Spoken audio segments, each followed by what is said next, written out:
Hari raporo zisohoka zikanyura abantu benshi kubera ko ziba zivuga amakuru asanzwe cyangwa se wenda ibyo abantu bakunda. Hari n'izindi zisohoka zigahita ziteza noneho impaka ku rwego mpuzamahanga kubera uburemere bw'ibyo ziba zigaragaza. Ariko kandi hari n'izindi usoma ukumva ko zitavuga gusa ku byabaye uyu munsi, ahubwo ko zigerageza gusobanura impamvu ibintu bikomeje kuba nk'uko biri mu burasirazuba bwa Repubulika Iharanira Demokarasi ya Congo. Ni mu minsi mike cyane ishize ikigo cy'ubushakashatsi kizwi muri Leta Zunze Ubumwe za Amerika kizwi nka Critical Threats Project cyangwa se CTP, ni ku bufatanye na American Enterprise Institute. Aba nabo baherutse gusohora raporo ndende cyane yitwaga Africa File, iragaruka ku bibazo bikomeye bibiri bikomeje kugaragara ku mugabane wa Afrika ndetse biyugarije. Ni ibibazo by'intambara, aho igice cya mbere kivuga kuri Repubulika Iharanira Demokarasi ya Congo, ni mu gihe igice cya kabiri kivuga kuri Sudani. Ariko kandi muri iyi nkuru yacu uyu munsi tugiye kwibanda gusa ku gice cya mbere kivuga kuri Repubulika Iharanira Demokarasi ya Congo, ahanini bijyanye nuko iyo raporo yafata amasaha menshi.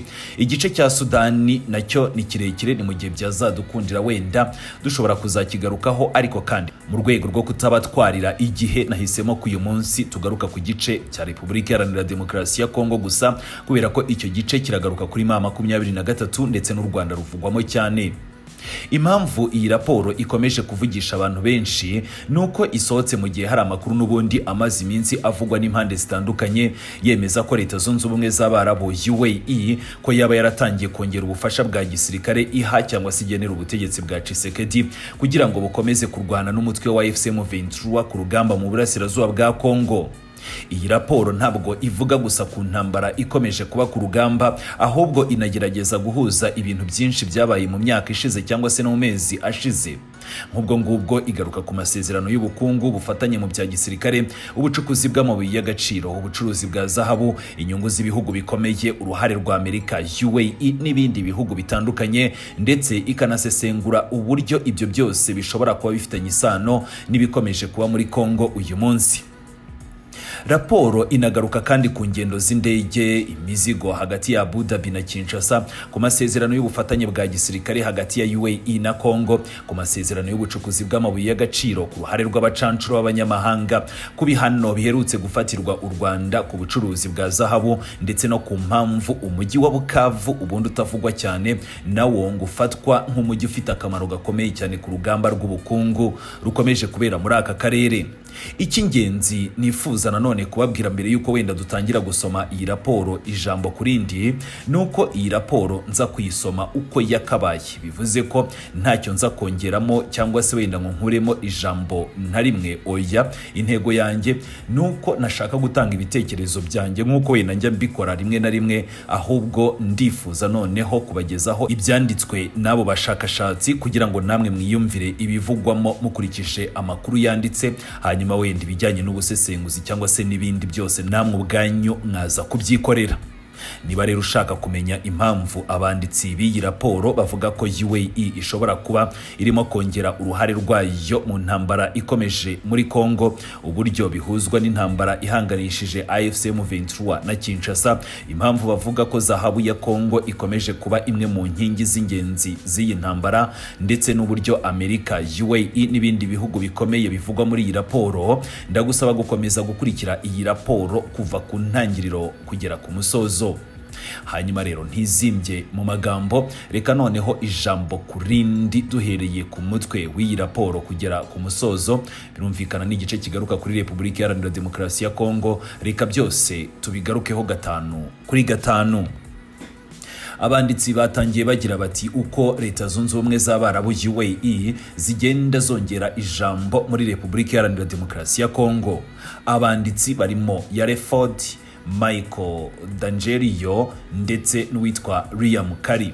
Nkuko bigaragara muri iyi raporo, iyi yanditswe kuwa 2 Nyakanga 2026 ndetse bayiha umutwe w'amagambo cyangwa se bayita Africa File.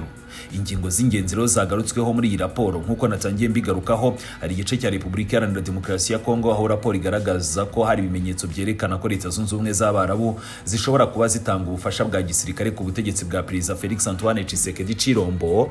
Ibi ngo kandi biri ku rwego rwo kurinda ndetse no kwagura inyungu z'ubukungu UAE imaze kugira muri Repubulika Iharanira Demokarasi ya Kongo binyuze mu bufatanye bufite inkunga ya Leta Zunze Ubumwe z'Abarabu. Hanyuma ku gice cya Sudani wenda mu gihe tuzabigarukaho, aha naho bagize bati Amerika yafatiye ibihano bishya abantu n'imiryango ifitanye isano n'ingabo za RSF ndetse n'ingabo za leta ya Sudani SAF. Gusa iyi raporo ikavuga ko ibyo bihano bishobora no kutazahindura imyitwarire y'impande zombi, ahubwo bikaba bishobora ahubwo kugabanya icyizere mu biganiro by'amahoro biyobowe na Amerika, kubera ko ngo ubutegetsi bwa Sudani bushobora gufata ibi byose nk'aho Amerika ibogamiye ku ruhande rumwe. Birumvikana ko nk'uko mu bibazo by'ahangaha mu burasirazuba bwa RDC twabonye Amerika ibogamye, n'aha muri Sudani birumvikana ko naho yabogamye, kandi nkibutsa ko n'ubundi UAE irashinjwa gushyigikira uruhande rumwe muri Sudan. Reka noneho twitangirire na Repubulika Iharanira Demokarasi ya Kongo. Nk'uko bigaragara, uwanditse iki gice cya Repubulika Iharanira Demokarasi ya Kongo ni Yareford. Ati raporo igaragaza ko Leta Zunze Ubumwe z'Abarabu UAE zishobora kuba zitanga ubufasha bwa gisirikare ku butegetsi bwa President Félix Tshisekedi Tshilombo ni mu rwego rwo kurinda ndetse no gukomeza kwagura inyungu z'ubukungu zimaze kugaragara muri Repubulika Iharanira Demokarasi ya Kongo bijyanye n'icyo gihugu inyungu bamaze kuhagira. Abanditsi b'iyi raporo bakavuga ko ibi bishobora kuba birimo gukorwa mu rwego rw'umugambi mugari wo kurinda ishoramari rya UAE muri Kongo rikomeje gukura ku bufatanye bafite bakura ku nkunga ya Leta Zunze Ubumwe za Amerika. Raporo ishingira kandi ku makuru yakuwe mu gukurikirana ingendo z'indege cyangwa se flight tracking data, agaragaza ko indege itwara imizigo ifitwe n'ikigo gifite icyicaro muri UAE gikora ku masezerano ngo n'ikigo cyitwa Invicta Air Cargo, ngo bakoze ingendo ebyiri hagati y'ikigo cya gisirikare cya AI Reef Airbase giherereye Abu Dhabi ndetse na Kinshasa ku matariki 25 na 26 Kamena 2026. Raporo ikavuga ko Invicta Air Cargo ngo ni ikigo gifite icyicaro muri Repubulika ya Centrafrica, ariko nanone kigakora ibikorwa byo gutwara imizigo ku rwego mpuzamahanga, kandi ngo gisanzwe gifitanye amasezerano n'ubutegetsi bwa UAE. Iki kigo kandi ngo kigeze no kuvugwa muri raporo zitandukanye zishinja UAE ngo kuba barakoresheje indege zacyo mu kohereza intwaro ku mutwe wa Rapid Support Force no kuvuga RSF muri Sudani, nubwo ibyo birego ngo byagiye bivugwaho impaka. Raporo ikomeza ivuga ko ikigo cya gisirikare cya AI Reef Airbase ngo gisanzwe gikoreshwa kenshi na UAE nk'icyicaro gikuru cy'ibikorwa byabo bya gisirikare bijyanye n'ibikoresho bya gisirikare ku mugabane wa Afurika. Raporo igaragaza ko kuva Amerika yatangira kugira uruhare mu biganiro byo gushaka amahoro mu karere k'ibiyaga bigari hagati mu mwaka wa 2025 ngo UAE nayo yakomeje kongera ishoramari ryayo muri Repubulika Iharanira Demokarasi ya Kongo. Hanyuma muri Kamena 2025 sosiyete ya International Resources Holdings cyangwa se IRH yo muri UAE ifitanye isano ya hafi n'umukuru w'igihugu cya UAE cyangwa se ubwo n'umwami ko amwita kose Sheikh Mohammed bin Zayed Al Nahyan, ngo batangaje ko baguze imigabane myinshi cyane mu kirombe cya Besi giherereye muri Kivu y'Amajyaruguru mu bice bya Walikare. Iki kirombe cya Besi ngo kiri mu birombe binini cyane bicukurwamo tini cyangwa se casterite ku isi, kandi ngo kikaba kiza ku mwanya wa gatatu mu bicukura umusaruro munini cyane w'ayo mabuye. Raporo ikavuga ko iri shoramari ngo ryabaye nyuma y'amezi 2 gusa Amerika imaze guhuza impande zitandukanye bikarangira AFC M23 inemeye kuva muri ako gace ka Walikare. Raporo ikomeza ivuga ko umwe mu bajyanama ba President Félix Tshisekedi Tshilombo witwa Kahumbu Mandungu Bula uzwi cyane ku izina rya Kawo, ngo yaba yaragize uruhare rukomeye cyane mu kohereza ibi bigo bifitanye isano na UAE kubona impushya zo gucukura amabuye y'agaciro mu majyepfo ya Kongo. Nk'uko iyi raporo ibivuga, ngo ibyo byabaye nyuma y'imyaka myinshi cyane habayeho ibiganiro ndetse n'impaka ku mitangire y'izo mushya mu mpera z'umwaka wa 2025. Hanyuma mu ntangiriro za Gashyantare 2026 Perezida Félix Antoine Tshisekedi Tshilombo yasinyanye na UAE amasezerano akomeye y'ubufatanye mu by'ubukungu harimo n'ayerekeye ubucukuzi bw'amabuye y'agaciro. Aya masezerano ngo yongereye ubushobozi bwa UAE mu rwego rwo gutwara ndetse no kohereza amabuye y'agaciro ava muri Congo anyuzwa mu nzira z'ubucukuzi bw'amabuye y'agaciro n'ubucuruzi ziva muri icyo gihugu. Ni muri uko kwezi kandi Repubulika Iharanira Demokarasi ya Congo ngo yongeye kwemera kohereza toni 50,000 z'umuringa cyangwa se kopa muri Saudi Arabia ndetse no muri UAE binyuze mu mushinga ushyigikiwe na Leta Zunze Ubumwe za Amerika ku bufatanye n'ikigo cyo mu Busuwisi gikora ubucuruzi bw'amabuye y'agaciro. Nyuma y'ibyo ngo muri Gashyantare 2026 sosiyete mpuzamahanga yitwa Greenco nayo ngo yemeye kugurisha 40% by'imitungo yayo muri Congo. Ni ku ihuriro ry'abashoramari rishyigikiwe n'ikigega cy'ubukungu cya UAE, guverinoma ya Amerika ndetse n'ikigega cy'ishoramari gifite icyicaro i New York ni muri Leta Zunze Ubumwe za Amerika aho iyi raporo yandikiwe. Raporo ivuga ko ayo masezerano afatwa nk'imwe mu mpinduka zikomeye cyane zabaye mu rwego rw'ishoramari ry'amabuye y'agaciro ya Congo mu myaka ya vuba. Raporo ikomeza igaragaza ko kwaguka k'ubufatanye mu bya gisirikare hagati ya Leta Zunze Ubumwe z'Abarabu na Repubulika Iharanira Demokarasi ya Congo mu myaka 5 ishize ngo byabaye ku bufasha bwo kurinda ndetse no guteza imbere inyungu z'ubukungu UAE ifite muri Repubulika Iharanira Demokarasi ya Congo. Nk'uko iyi raporo ibivuga ngo hagati y'umwaka wa 2021 n'2023 UAE yasinyanye na Congo amasezerano y'ubufatanye ku rwego rwa gisirikare. Ni muri icyo gihe kandi UAE ngo yohereje ibikoresho bitandukanye bya gisirikare ku ngabo za Repubulika Iharanira Demokarasi ya Congo. Ni muri ibyo bikoresho harimo imodoka z'intambara zitwara abasirikare cyangwa se Armored Personal Carriers cyangwa se APCS zari zigenewe gufasha FARDC ku rugamba bahanganyemo na FCM23 mu burasirazuba bwa Congo. Raporo ikavuga kandi ko UAE yohereje imbunda n'amasasu ibihumbi byinshi n'ubundi ngo yakoreshejwe muri uru rugamba rwa FARDC na M23. Iyi raporo ivuga ko muri icyo gihe nyine UAE ngo yaba yarabonye uburenganzira bwo kohereza no gucuruza zahabu ziva muri Repubulika Iharanira Demokarasi ya Congo, ndetse ko imwe mu mpamvu yabibafashijemo ngo ni inkunga ya gisirikare bari bamaze guha ubutegetsi bwa Kinshasa. Abanditsi b'iyi raporo bakavuga ko ubufasha bwa gisirikare bwahuriranye n'ubwiyongere bw'ishoramari rya UAE ni mu rwego rw'ubucukuzi bw'amabuye y'agaciro. Raporo ikomeza ivuga ko nyuma y'uko AFCM23 n'u Rwanda nk'uko iyi raporo ibivuga, u Rwanda ruhakana uruhare rwarwo muri ibi bikorwa, ngo bagabye ibitero bikomeye cyane mu burasirazuba bwa Congo mu ntangiriro z'umwaka wa 2025. Perezida Félix Antoine Tshisekedi Tshilombo ngo yahise yohereza intumwa zidasanzwe muri Leta Zunze Ubumwe z'Abarabu. Ni muri izo ntumwa ngo harimo murumuna wa Perezida Félix Antoine Tshisekedi Tshilombo hamwe n'umujyanama we witwa Kahumbu Mandungu Bula uzwi nka Kao. Raporo ikavuga ko Kao ari we ushinzwe cyane ibikorwa by'ubufatanye hagati ya Congo na UAE bitewe ngo n'umubano wa hafi afitanye na perezida cyangwa se umwami wa UAE cyangwa se perezida wa UAE Sheikh Mohammed bin Zayed cyangwa se MBZ. Nk'uko abanditsi b'iyi raporo bakomeza babivuga, abo bajyanama ngo bagiye muri UAE kuganira mu buryo Congo ngo yatangamo uburenganzira bwo gucukura amabuye y'agaciro mu kigo cya International Resources Holding RIH, ndetse nacyo ngo kikongera ubufasha bwa gisirikare ku bijyanye n'ubutegetsi bwa Kinshasa. Raporo zikomeza zivuga ko muri Gicurasi 2025 icyo gihe ubwo M23 yagenzuraga imijyi y'ingenzi, ngo uruganda rwa gisirikare rwo muri UAE rwohereje izindi modoka z'intambara ngo ku cyambu cya Kinshasa, bohereje ngo amakontineri menshi. Izi modoka kandi ngo zaba zaratangiye gukoreshwa n'ingabo zirinda Perezida Félix Antoine Tshisekedi Tshilombo, cyane cyane ngo mu majyepfo ya Congo ahari ibirombe byinshi by'amabuye y'agaciro. Raporo ikavuga ko zimwe muri izo modoka zakoreshejwe no mu bikorwa byo guhangana n'umutwe witwaje intwaro wa M23, aho Kinshasa ngo iwushinja kuba ushyigikiwe n'igihugu cy'u Rwanda.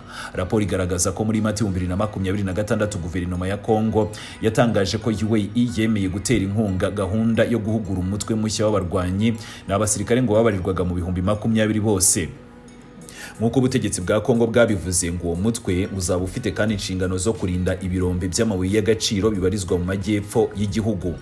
Erik Prince yongeye kugaragara muri dosiye ya Congo n'ubundi. Raporo igaruka ku ruhare rwa Erik Prince, umunyamerika uzwi cyane mu bikorwa by'amasosiyete yigenga ya gisirikare cyangwa se private military contractors cyangwa se PMC, akaba anafite ibikorwa byinshi cyane bifitanye isano muri UAE.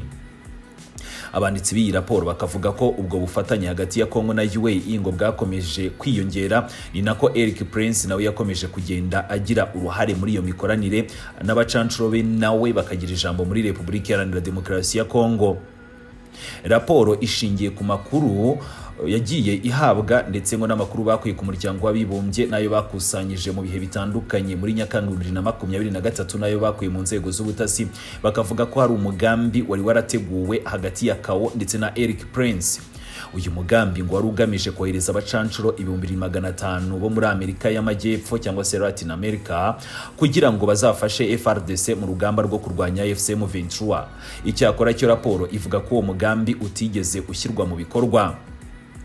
Abatanze amakuru ku muryango w'abibumbye bakavuga ko uwo mushinga ngo wari umwe mu bigize amasezerano y'ubufatanye hagati ya Congo na UAE.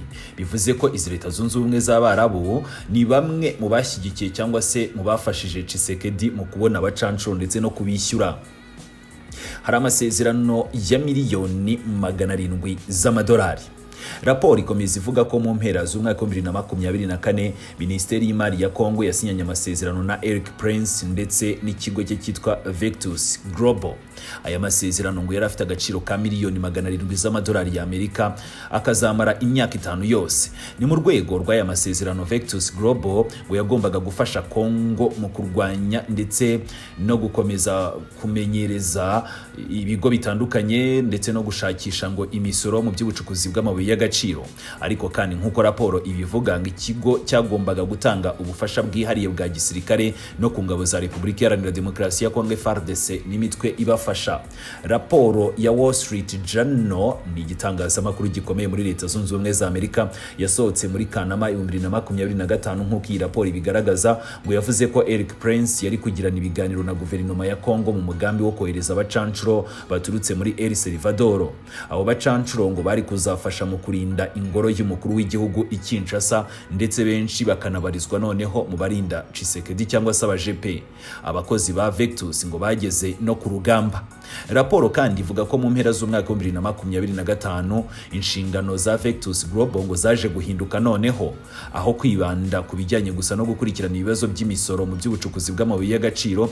Iki kigo cyatangiye no kugira uruhare mu bikorwa byo kurinda ubutegetsi bwa Congo, ni mu gihe imirwano yari ikomeje gukaza umurego mu burasirazuba bw'igihugu. Maze muri Mutarama 2026 raporo ivuga ko bamwe mu bakozi ba Vectus Global cyangwa se bacancuro ngo bageze ku mirongo ya mbere y'urugamba muri Kivu y'Amajyepfo, aho bakoranye n'ingabo za FARDC mu bikorwa byo kurwanya M23. Iyi raporo yongeraho ko muri bimwe muri ibyo bikorwa FARDC yafashwaga n'ingabo zidasanzwe zayo, nazo ngo zikaba zarahabwaga ubujyanama n'abatoza bari baraturutse muri Israeli. Raporo ikomeza igaragaza ko ibihano biherutse gufatirwa u Rwanda na Leta Zunze Ubumwe za Amerika ngo bishobora gutuma Leta Zunze Ubumwe z'Abarabu UAE zirushaho noneho ngo gushyira imbaraga mu gushaka kongera kubaka inzira yo kubona zahabu ituruka muri Repubulika Iharanira Demokarasi ya Congo, aho gukomeza gushingira cyane kuri zahabu yoherezwaga iva mu gihugu cy'u Rwanda. Abanditsi b'iyi raporo bavuga ko iki atari igitekerezo gishya, ahubwo ngo muri manda ya mbere ya Perezida Félix Tshisekedi Chilombo UAE yari yaratangiye gahunda zo gushaka uburyo bwihariye bwo kubona zahabu iva muri Repubulika Iharanira Demokarasi ya Congo. Aha rero ngo niho havutse noneho umushinga witwa Primera Gold DRC. Raporo ivuga ko Kahumbu wa mujyanama twavuze wa Tshisekedi cyangwa se uzwi nka KAO, umwe mu bajyanama bakomeye ba Tshisekedi Chilombo, ngo yagiranye ibiganiro na Perezida wa UAE Sheikh Mohammed bin Zayed cyangwa se MBZ, ngo biganisha kwishingwa rya sosiyete yiswe Primera Gold DRC. Iyi sosiyete ngo yari kubaho ku bufatanye hagati ya Leta ya Repubulika Iharanira Demokarasi ya Congo n'abashoramari bo muri UAE. Muri Mutarama 2023 Primera Gold DRC ngo yatangiye kohereza zahabu zacukuwe n'abacukuzi bato bo muri Repubulika Iharanira Demokarasi ya Congo iyijyana mu ruganda rutunganya zahabu ruherereye Abu Dhabi, rugenzurwa n'abagize umuryango wa Perezida wa UAE. Raporo ivuga ko Primera Gold DRC yahawe inyungu nyinshi n'ubutegetsi bwa Congo. Ni muri izo ngo harimo uburyo bwihariye bwo gusoresha ndetse n'andi mahirwe yatumye iba nk'ifite noneho uburenganzira bwihariye kukohereza zahabu mu buryo bwemewe n'amategeko. Guverinoma ya Congo ngo icyo gihe yavugaga ko uyu mushinga wari ugamije ibintu bibiri by'ingenzi. Icya mbere ngo kwari ukongera amafaranga igihugu cyinjiza ava mu bucukuzi bw'amabuye y'agaciro, ni mu gihe cya kabiri ngo kwari ukugabanya icuruzwa rya magendu rya zahabu yanyuzwaga mu bihugu bituranye mbere yo koherezwa muri Leta Zunze Ubumwe z'Abarabu. Raporo igaragaza ko mu mwaka wa 2023 Primera Gold DRC ngo yohereje muri UAE zahabu ifite agaciro karenga miliyoni 300 z'amadolari y'Amerika.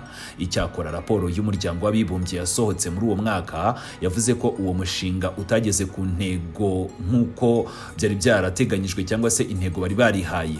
Loni yavuze ko nubwo Primera yari yaratangiye gukora, ngo magendu za zahabu n'ubundi ngo zakomeje kugenda zituruka muri Repubulika Iharanira Demokarasi ya Congo zikanyura mu bihugu by'abaturanyi, kandi raporo igaragaza ko ibyoherezwaga mu bihugu bituranye ngo byakomeje kwiyongera.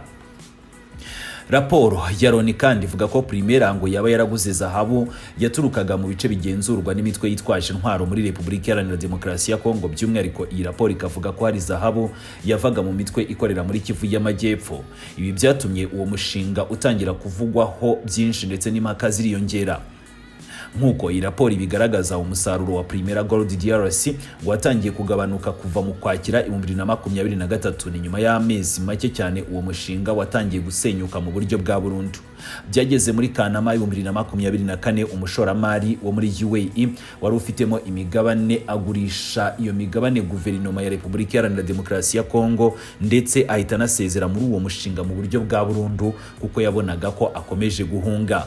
Raporo ivuga ko nubwo umushinga wa Primera wari urimo guhura n'ibibazo, ngo UAE ntabwo yahagaritse kubona zahabu ituruka mu karere, ahubwo ngo yakomeje gukoresha izindi nzira ngo zanyuraga mu gihugu cy'u Rwanda. Abanditsi b'iyi raporo bakavuga ko hagati y'umwaka wa 2021 n'2024 ngo agaciro ka zahabu u Rwanda rwoherezaga hanze kakomeje kuzamuka cyane.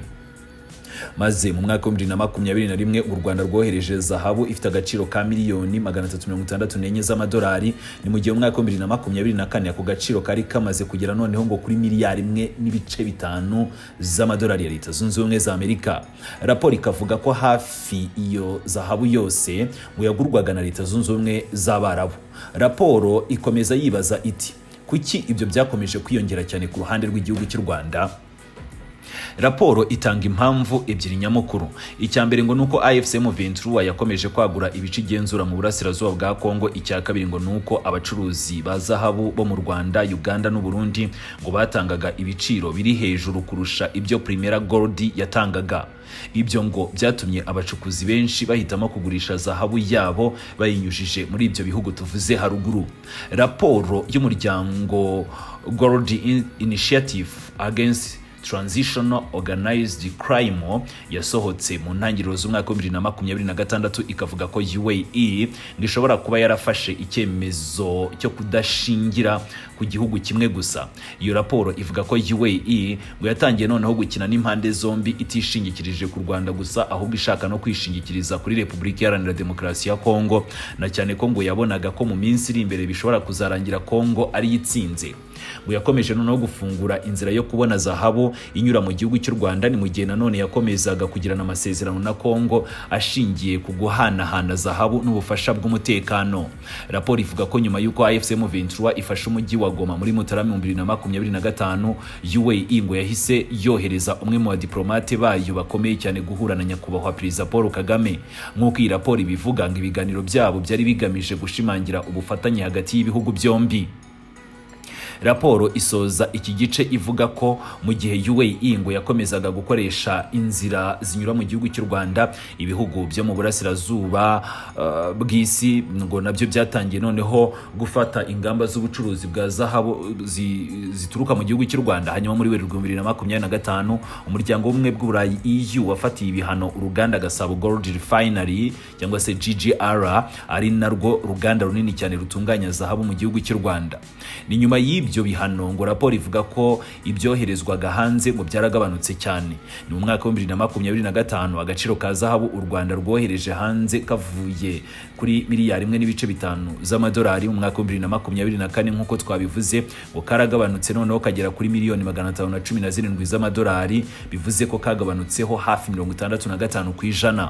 Ni nyuma yaho kwa 25 Kamena 2026 na Leta Zunze Ubumwe za Amerika ngo zafatiye ibihano Gasabo Gold Refinery, abantu babiri b'Abanyarwanda ndetse n'ibindi bigo bitatu babishinja gukorana na FCM Ventura mu gucuruza zahabu yinjizwa mu gihugu cy'u Rwanda.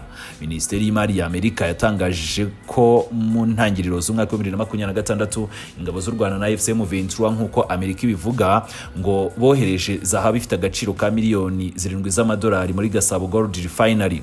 Raporo yakomeje ivuga ko Joshua Walker, impuguke muri gahunda ya Afrika ya Chatham House, ngo yemeza ko ibi bihano bishobora kugira ingaruka zikomeye cyane ku bucuruzi bwa zahabu bw'u Rwanda, kubera ko ubucuruzi bwinshi bwa zahabu ku rwego mpuzamahanga ngo bukorwa hakoreshejwe amadolari ya Amerika. Nibutsa ko u Rwanda bijyanye n'izi raporo rwakunze guhakana ibi birego byose.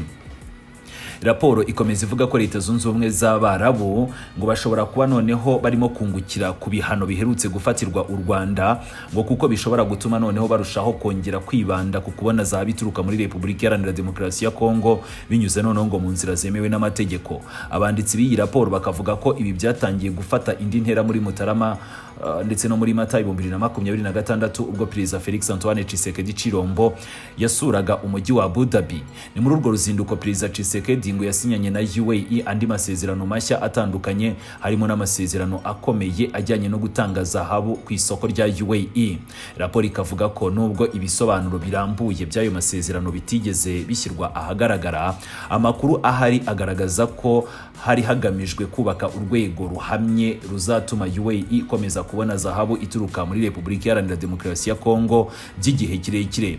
Iyi gahunda kandi igamije gukomeza gutuma UAE iba ikigo nyamukuru gitunganyirizwamo iyo zahabu n'imbere yo kuyohereza ku isoko mpuzamahanga.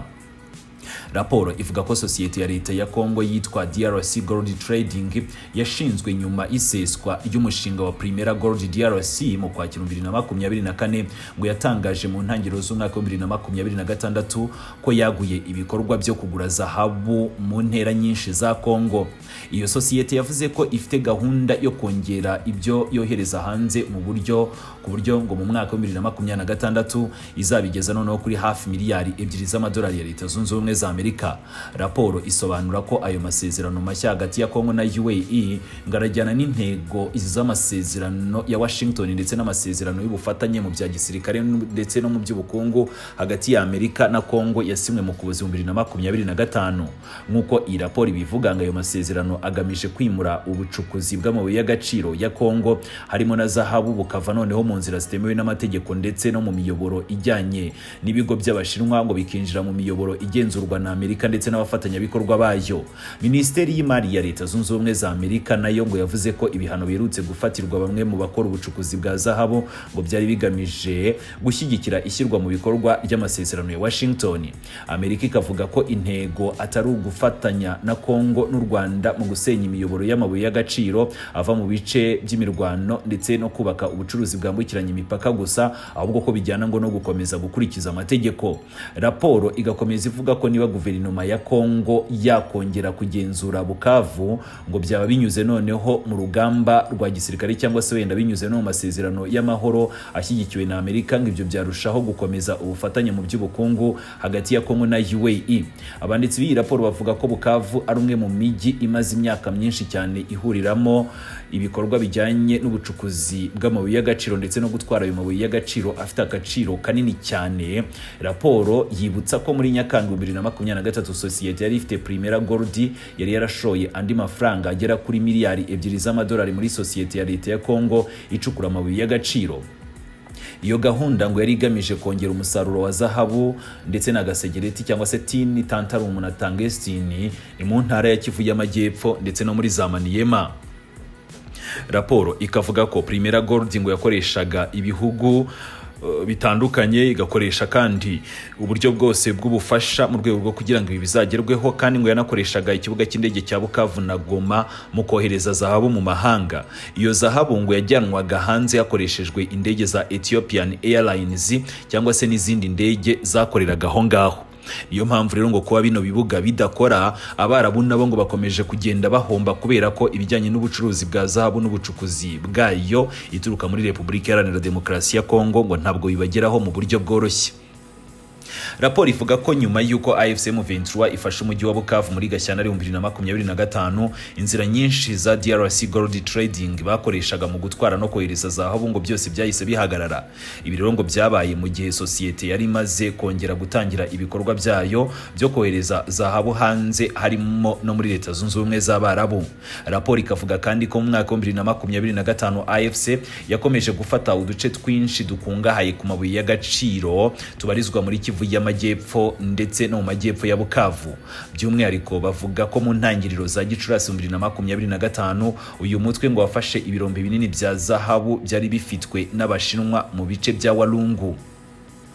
Raporo y'umuryango w'abibumbye yasohotse muri Nyakanga 2025 nkuko abanditsi b'iyi raporo babivuga, ngo yagaragaje ko kuba AFC M23 igenzura Bukavu ngo byayihaye inyungu zikomeye cyane mu kugenzura inzira zinyuzwamo amabuye y'agaciro mu bice byinshi cyane bya Kivu y'Amajyepfo. Iyo raporo ikavuga ko igenzurwa rya Bukavu ku ruhande rwa M23 ngo byahinduye uburyo ubucukuzi bw'amabuye y'agaciro bwakorwagamo muri ako karere. Raporo ikomeza ivuga ko ubwo Minisiteri y'Imari ya Leta Zunze Ubumwe za Amerika yafatiraga ibihano Gasabo Gold Refinery, ngo yavuze ko mu ntangiriro z'umwaka wa 2026 AFC M23 hamwe n'ingabo z'u Rwanda nkuko Amerika ibivuga ngo bakoreshaga Bukavu nk'inzira yo kohereza zahabu ijya mu gihugu cy'u Rwanda. Iyi raporo igakomeza igaragaza ko mu buryo abanditsi bayo babisesenguye ng'intambara yo mu burasirazuba bwa Congo ntabwo ngikiri ikibazo cya gisirikare gusa, ahubwo noneho ngo ifitanye isano n'inyungu z'ubukungu, ubucukuzi bw'amabuye y'agaciro ndetse n'ihangana ry'ibihugu bikomeye bishaka kugenzura iyo mitungo kamere. Gira ngo rero nguko uko byose byifashe ibijyana n'iyi raporo.